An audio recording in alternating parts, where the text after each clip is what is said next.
Yo, what's up, guys? I'm here with Joey, who is the winner of Dallas's most recent store championship.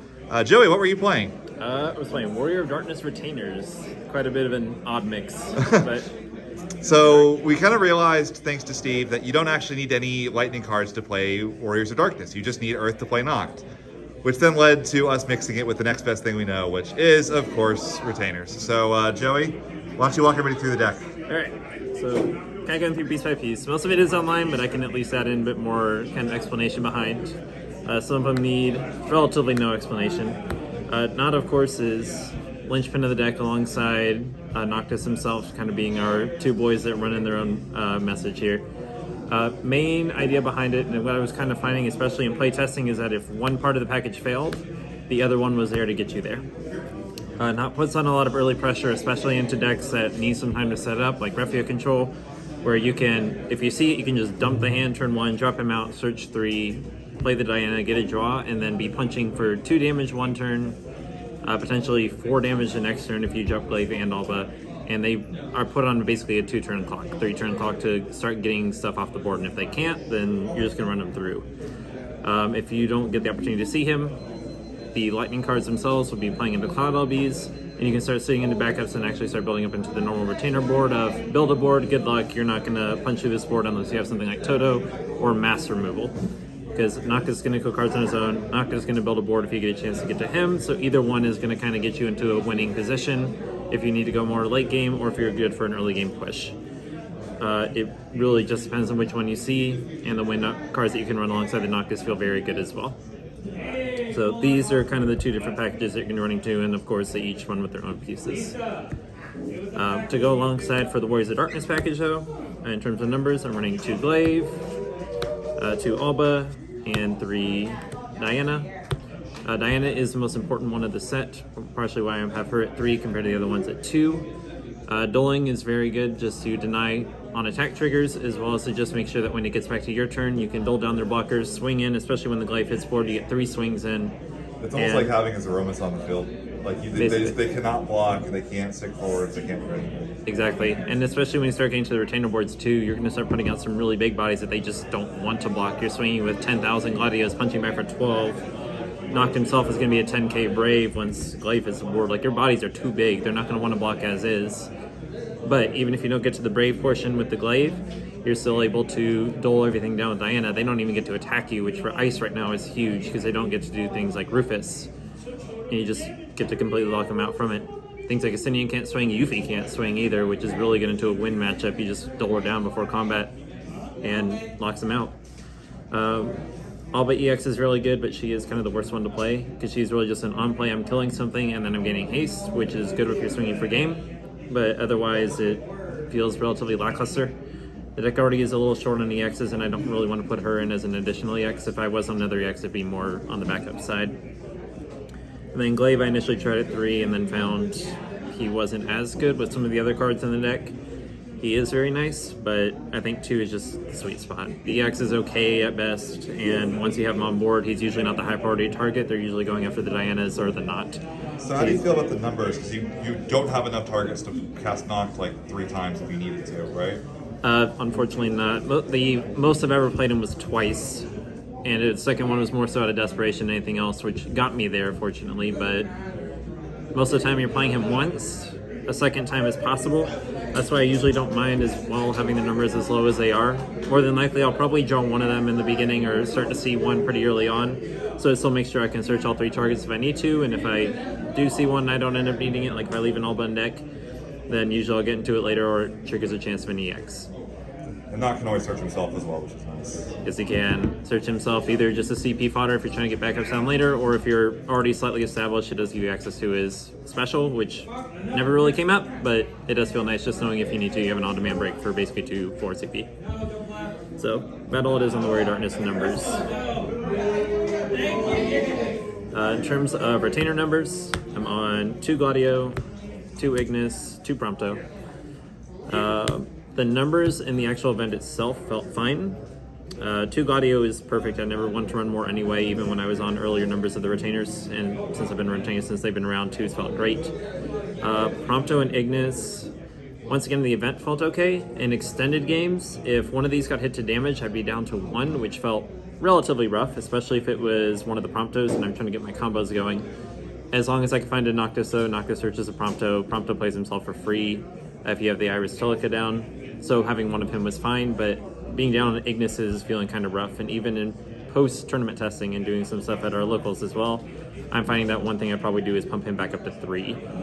What I'd cut, I already have a couple ideas, but I do think that if there are any numbers to be changed here in the retainer retainer line, it'll probably be bringing Ignis back up to 3. I think 2 Prompto, 2 Gladio is fine. Notably, this is pretty different than Retainer Storm, where you're only on the 1 Ignis, 2 Gladio, 2 Prompto. This is actually a build-a-board using the retainers as opposed to the Storm stuff, where it's more of an engine to get to the late game. It's very different playstyle for that. The Storm is definitely going to be a lot more explosive on the turns it goes off. This one has some potential moments where it can, but the way that the Warrior Darkness retainer build is going to go is a lot more build-a-board. It is more going to be, here is my board, do you have Shantoto?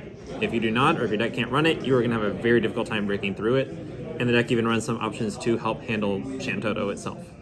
Especially if Prompto is going to get you additional cards, and of course Iris Telica is going to get you so much value between those 2 cards that you usually have enough CP to drop the answers. But once again, that's just kind of the ratios here. I would say maybe a 3rd Ignis, but other than that, the Prompto Gladios at 2 are fine, especially with how many other deck cards are running in here. Otherwise, triple Yuffie, I don't think she needs too much explanation.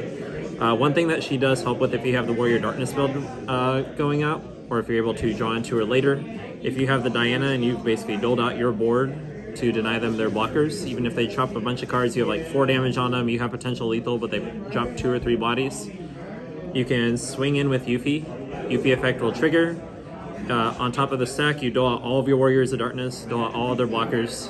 Yuffie reactives your entire board and you still get to swing in. So she just kind of even rushing through as Aromas. It's doling out their board, but on your turn. So they might think they're safe through it, then you drop the Yuffie and they're obviously not. You dole out their entire board, swing in, rest of your Warriors of Darkness, swing, you have game.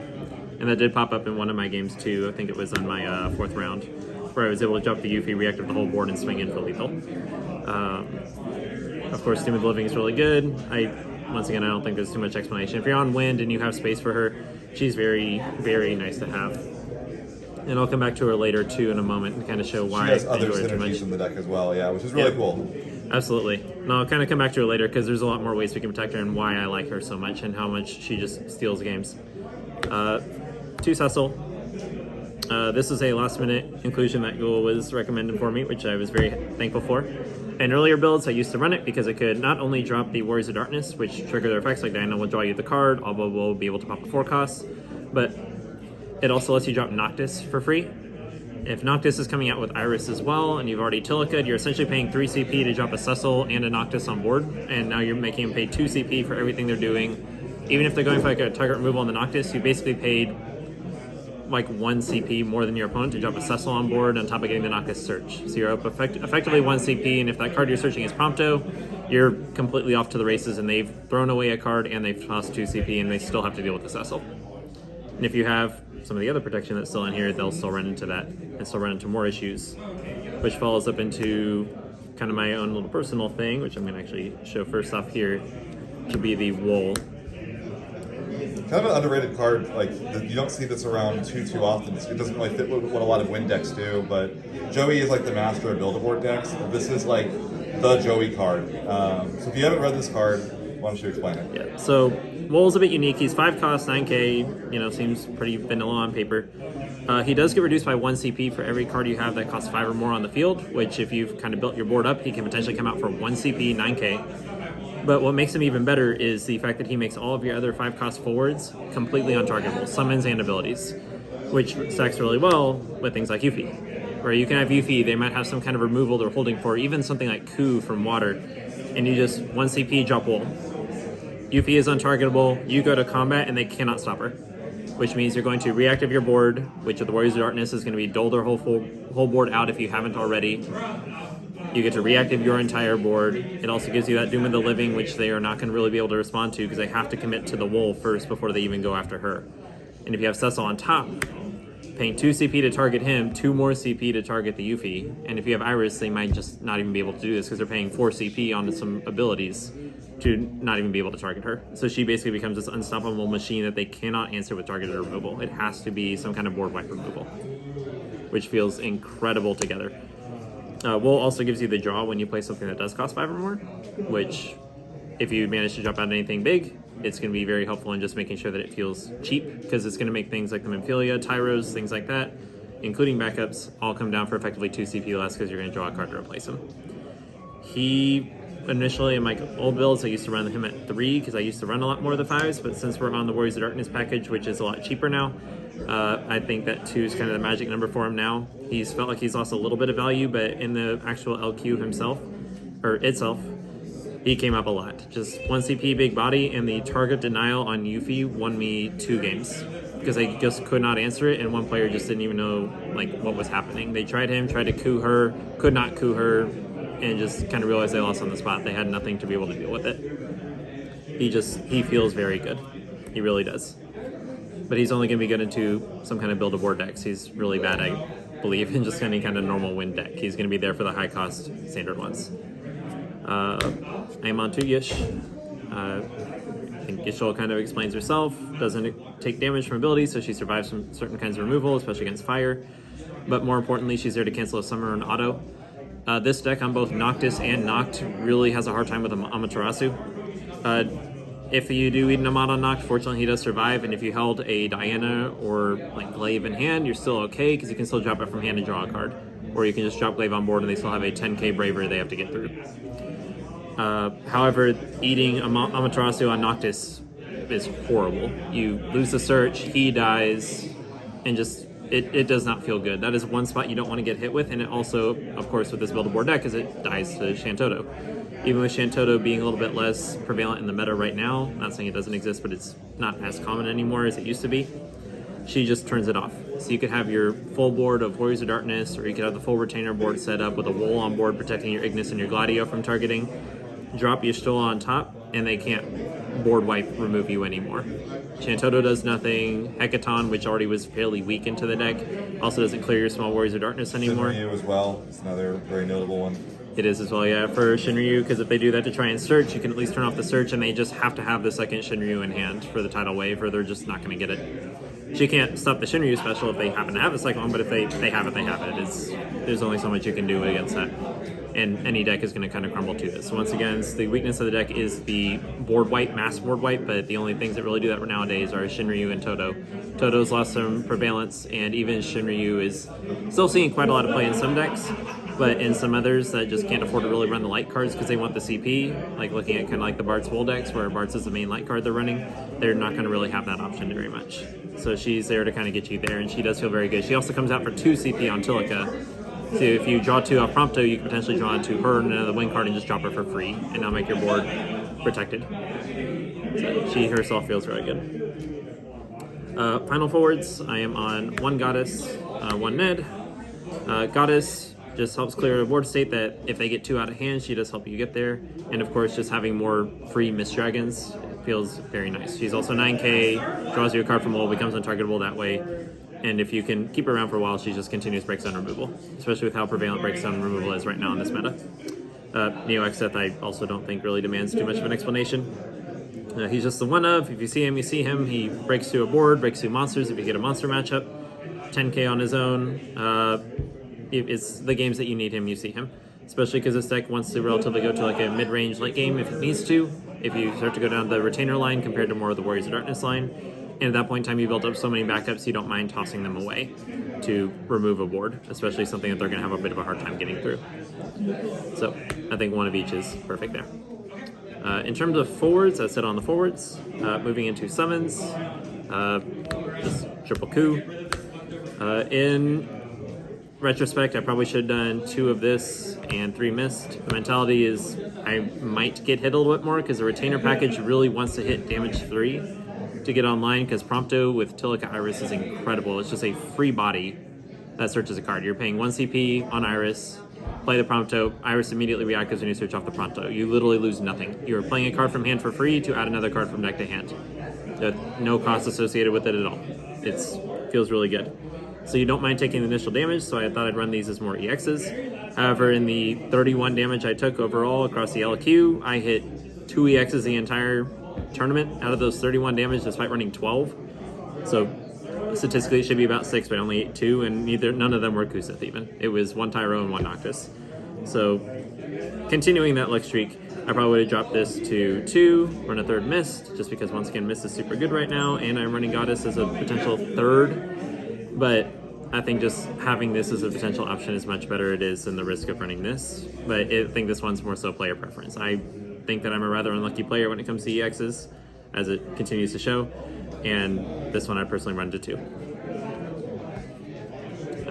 That's it for the summons. Moving into backups, I am on Triple Kolka. Goal here is just get more early access to Noct. You could turn one, if you're going first, you play this, search for Noct, and with 4 cards in hand, next turn you get to go down to keep 1 card in hand. So even if you get an Amat, if you have Diana in hand, you can still play the Diana and get another draw and keep the 2 Warriors of Darkness with a backup, which isn't horrible. You are doing a huge card from hand commitment when playing the Noct, but that's what it helps offset a little bit, and especially because this on its own becomes 1 card less, because now you're paying 9 CP instead of 10 if you're turn 1 dropping him, which still isn't horrible.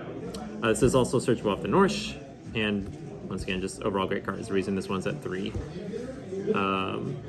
So we can have Norsh on 2. Norsh is going to either get you to the Kolka, or it's going to get you to the Tilica. Tilica, as most people have seen from the Stormless, just the value that she gets you, especially when you can play as many cards as you essentially want in a turn. If you go down the Retainer line, this can almost be like 4 free CP on its own if you're just dropping cards over and over again. For the Warriors of Darkness stuff, it isn't going to do too much on its own, but it does let you get into backups a little bit cheaper, especially if you get to draw cards, because as soon as you've paid 2 cards in a turn, which is not uncommon for this deck, you will be automatically just making up for herself. You never need to see more than 1 of her. She's only a 1 of in the deck, but when she comes out, you feel the value, especially for the Retainer line. The Warriors of Darkness line doesn't abuse her as much, but the Retainers, you can and will sometimes get 4 to 5 CP off of this card. It's incredible, and honestly I don't know why she's still around, but she is, and I'm going to keep using her until she's not. On 2 Viera, just look at top 2, add 1 to your hand. Just scry 2 is pretty good. Most of the time it was showing me 2 EXs that could have been damaged, and I was really upset with that, but it is what it is. Kikirin is something that I'm also debating as a potential substitute, because looking at top 5 and adding a forward of your choice can add a early Noct, because you wouldn't mind dropping Kikirin, revealing Noct, adding Noct, because it's basically the same thing as a Kolka at that point, on top of actually having another effect on field. And for Yuffie, since I am not running the 2-cost Yuffie, being able to look at top 5 and potentially finding one that I'm looking for, which Viera may miss, will feel nice, because doing Viera, passing, drawing 2 for turn, that's only 4 cards, whereas Kikirin immediately is showing you 5. This, however, does help you find backups like Toto if you're behind, so it does have its own niche value there, on top of having the break effect for Ignis. So you can basically go up on CP, paying effectively 2 CP, getting the re-add from Ignis, and then getting the new card from this one is effectively +2. So it does have its value there too. Just, once again, it'll kind of need some internal testing, but Viera on its own has been doing well, especially having more wind, which isn't bad. For backups, I am on to Iris as well. Once again, just ludicrously good card. Play a 15 forward, she reactivates not once per turn. You can also sack her and break her to make one of your forwards untargetable by abilities. Honestly, even just leaving this up on the opponent's turn is super scary for them, because they know that you have a for free ability protection. They're spending something like Cloud to try and kill Diana, crack Iris, Diana doesn't die. And now you have a Cloud you can't play again, and you're still stuck underneath the Iris, not being able to do anything. And Diana's going to dole out your whole board, you're going to swing for next turn and probably kill them. Once again, with the Tilica itself, these 2 cards on their own get you basically the full Retainer board for, I correct the numbers a little bit earlier ago, but effectively going down 1 card in hand, you put 4 forwards on board, broke 2 forwards, and put a damage on them. And you have gone down 1 card in hand. You turn into a Storm deck, essentially, for a turn. Yep.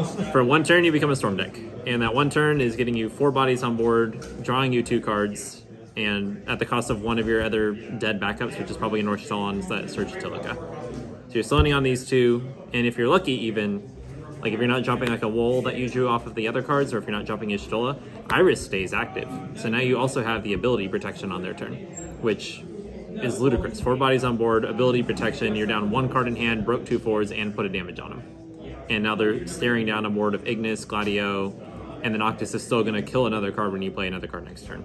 And you got the dig for Mist Dragon or a Stola or Wall or a bunch of other crazy cards. Absolutely. And it can even draw you into more Warriors of Darkness you might be missing if Noctis is still around. It does so much. It really does. I don't think I need to explain Shantoto. I think we know this card. You're on Earth. It gives you every element. It gives you the lightning. It gives you the wind. It gives you access to some of the LB colors. It's Shantoto. You're on Earth. You play this. I have room for 2, so we're on 2. 2 Tyro. I would like 3, but once again, I don't feel like I'm lucky enough with the X's, so we're on 2. It's also just space, but if you wanted to try a third one, you could probably cut the Amphilia instead, just because she's not EX. However, for her, she does get you recursion in a situation where you normally don't have it. This deck has the coups, but considering how much you really want to get certain cards back in hand, adding back Warriors of Darkness, adding back more Euphies, especially not running the 2 cost, and even getting back some of the retainers like Gladio and Ignis, this will get you to more of what you're wanting, because even though it's a 6 cost, you are effectively re-adding 2. If Wool's already on board, you're drawing a card too, so this effectively becomes free. And even if you get into Wool later, it's a 6 cost, which is discounting him. She also has that potential light or dark break, which feels relevant to some random rogue matchups. If you get like 13, they go to combat, you break Manphilia, break the lightning. Now they're in a bit of a rough spot. It can also break Shinryu as well. So if there's Shinryu, you're going to try and search another Shinryu. If you really need to, you can break this, break the Shinryu, and it's going to potentially either change your search, or it's going to force them to replay it again, or even, in my favorite case, where it did come up, not once in the LQ, but it did pop up at one event, where Yashola canceled the Shinryu, broke the Shinryu at the end of their turn, and they just crumbled. They had no forwards on board, and it's just swing in for game.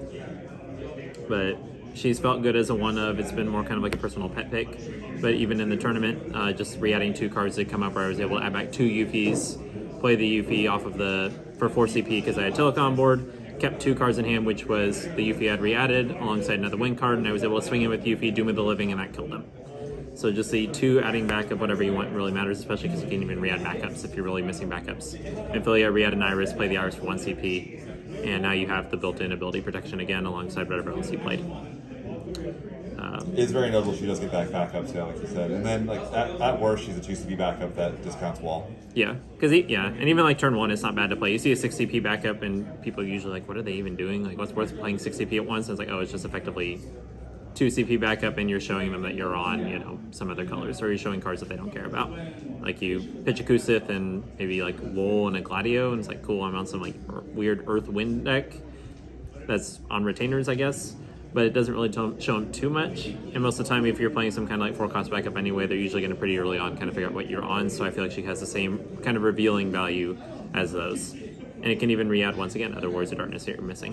Recursion in this deck is really nice just because you have so much engine that sometimes if you're missing a specific part, it feels nice to be able to grab that missing gear, which things like the Manphilia and the Kusith help you do. Alongside the Ignis, of course, which is part of the engine on its own.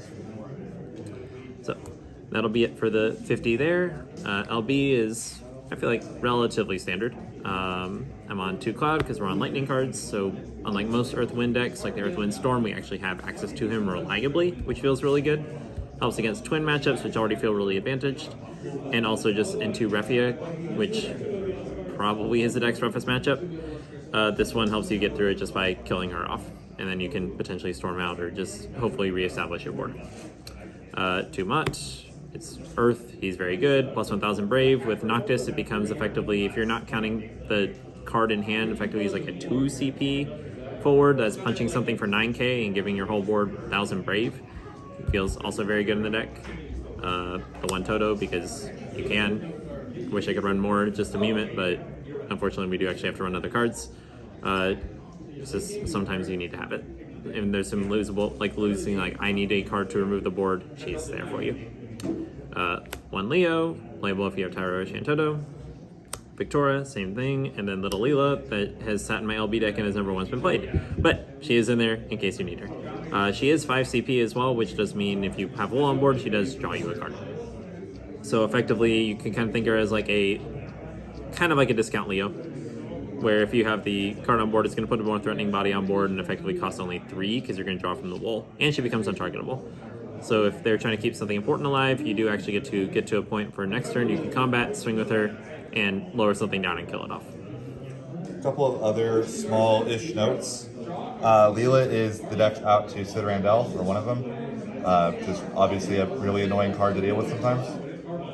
Also, Shantoto is one of only, I think, 2 ways to remove monsters in the deck. It's that of Neo X Death. Yep. So if you know you're against a monster deck and you have the Shantoto, it's sometimes worth just holding Earth cards in hand, letting them kind of do their monster thing, and then just Shantotoing it away. Yep. And most of the time the deck is threatening enough on its own that they're probably going to actually start trying to remove your cards or put down their own board, because they'll realize early on, like, they can't sit and let a Noct just continue to gain value. They're going to have to play cards that are going to remove, which is going to keep them from wanting to get down everything they want. Even slow decks aren't going to be able to play as slow as they want. If you're going against like a Refia control and your turn 1 is toss your hand, play Noct, they are on a clock. They cannot afford to just sit and like, I'm going to play a backup pass. I'm going to play another backup pass. Because by that point you've already hit them for 2, and on next turn you're hitting them for another 4. They just don't have the time. So most of the time they will, even against monster decks, if they do get a little bit lucky, they do get a little bit of setup, and they think like, okay, I've blown him out. He has nothing on board. He has like 1 or 2 backups. That's all he's really gotten to. And now I'm just going to sit and kind of build a board. They may not be able to handle this when you eventually do drop it. Or against like Ice, if they think they're sitting cozy, because once again, as he pointed out, Sid Randell is very rough. You do have a couple ways to deal with it, but it really does come down to things like Little Leela, Shantoto, the actual Shantoto in here, and Doom of the Living from Yuffie. That's really all you have for it.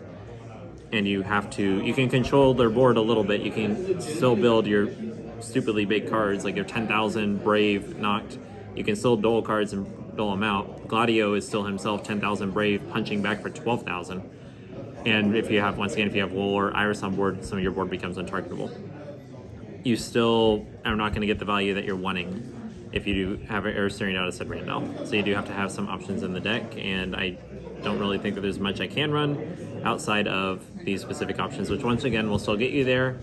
And if they're doing Sid Randell and aren't really building it much else, usually I still feel like I'm running in that race, because once again, my bodies are big, yours are not. Every time we go combat, I'm going to be winning through this combat, and a few turns in, you're too damaged to really be able to make a comeback. So the goal of the deck is just, my stuff is bigger than yours, have fun trying to get rid of it, because I'm going to make sure that it's not feasible for you to be able to do it in a way that's reliably convenient for you. Only matchup that really does feel rough for the deck is unfortunately one of the popular ones right now, which is the Refia control. Because if they are able to, like, by turn 2 get 3 backups down, you hit an EX that gets them another card to hand, and then they drop like a Ferris on damage 3, or they just happen to see the Refia with 3 Warriors Light backups already. You can usually protect yourself through 1 or 2 removals, through things like Iris and the Wool, but because they're going to be basically doing that to you every single turn, you will run out of gas faster than you can deal with their removal. Amaterasu is also in that deck, which is rough. They run a lot of really good EXs. 6-cost Levy on his own is very punishing, because even if they do something to just bounce one of your cards, the Cecil's not going to be able to do anything, since it'll miss it on the EX. And I've had some unfortunate games where I've eaten a 6-cost Levy, card gets bounced to hand, Cecil mandatory triggers afterwards, and then it eats an Amat and dies. And it feels horrible. It feels horrible losing 2 cards to something you had no interaction with, and you can't stop the Amat. The only things that can are going to be the Y'shtola and Mist Dragon itself, if you have to Mist Dragon to save, which I have had to do on a Cecil before. They've Amatted a Cecil and I Mist Dragon the Amat, and at that point I'm probably going to blow you out. You threw away 2 cards to try and stop something that still happened, and I'm going to get so much more value out of my cards than you're going to get value out of yours, that I don't mind paying the extra. Sometimes even pitching 2 cards out of hand to play that Mist Dragon to keep that Cecil ticking. That is one thing that's also nice looking through the games, and as you hopefully get a chance to play through it if anyone decides to. A lot of the time, except for that first turn where you're just turning a Knot onto the board, if you decide like, I'm just going to toss 5 cards, toss out Knot, or play Kolka search a Knot, next turn play the Knot, keep 1 card in hand. Outside of that first turn usually, or you decide to go all in, most of the time you're going to have a hand of like 4 to 5 cards, sometimes 3, but almost every time I am passing turn, my hand is anywhere between 3 to 5 cards. There's almost never any time where I'm sitting on no cards in hand or 1 card in hand. If there's a point where my hand is empty, I am desperate, which once again is very rare, because you are most of the time pressuring more than your opponent. Deck has a very good matchup into Knights. You have the Denial for Ramza, and you have actual ways to just kill Corella, because she does stop everything below 9k, but it doesn't matter because Ignis straight up kills her. Noctis, when you play Gladio, kills her. Even better if you go combat with Noctis and Noct on board, you can drop Glaive from hand. Glaive punches for 9k, and it still kills the Corella, and you played nothing for it. You put a body on board that you're already going to put on board anyway, and it's literally free. You lose nothing for it. So nice, feel good. Twins also feel really good. Sometimes your board is too fat for them to be able to get through, and although Porum can blank something, it can't stop everything, which is what she wants to do, and she can't stop Noct from playing more bodies. Alba comes on board, kills Porum. You move on. Once again, Refia control's a little rough. Gigawall feels favored for me. It's not as nice as some of the other matchups, but they can only ultimate shield so much. Gilgamesh is also a little rough or for them, in some situations, rough for me with the deck, but if you have Iris active on board and you have any kind of big body, when they swing a Gilgamesh and they go to Dull Freeze that body, you crack the Iris, protect your body, if they're going to Dull Freeze that, and then you just block the Gilgamesh dies. They can't stop it. So if you have Iris active, they can't swing at the Gilg if you have a fat body, because they will not be able to Dull Freeze that body, and you are going to block it. Goddess is also really good in that matchup, too. It is, just getting the board clear. Yuffie herself can kind of struggle, just because Ultimate Shield is still very good. It denies the Noctis Punch, denies the Ignis Trigger as well. Fortunately, if you do have the Warriors of Darkness on board, if they go to Ultimate Shield, like a Dole, you can just chain another one and Dole it on top. So even if they have a Gilgamesh on board, if you have Noct and Diana, they go combat, Dole Diana, try and Dole the Gilgamesh. They Ultimate Shield in response, you can then just, once again, Dole Noct, try and Dole the Gilgamesh again. And if they don't have another Warrior of Light, you're going to get that Dole in, and they've thrown away a Warrior of Light card. So it's totally worth it to you, and you're probably going to eat 1 damage from the 7-cost bowl. It's totally fine for them to rip a card out of hand for literally no reason. So, and FF8 also feels, once again, very favored, because most of their cards are just going to put bodies on board that your stuff is bigger than. Edea is a bit of a problem, because she can kill the Diana, but everything else in your deck kills Edea. And they only have so many of her. Mist Dragon's in there to remove the break zone. Goddess is in there to remove the break zone. FF8 feels favored pretty harshly.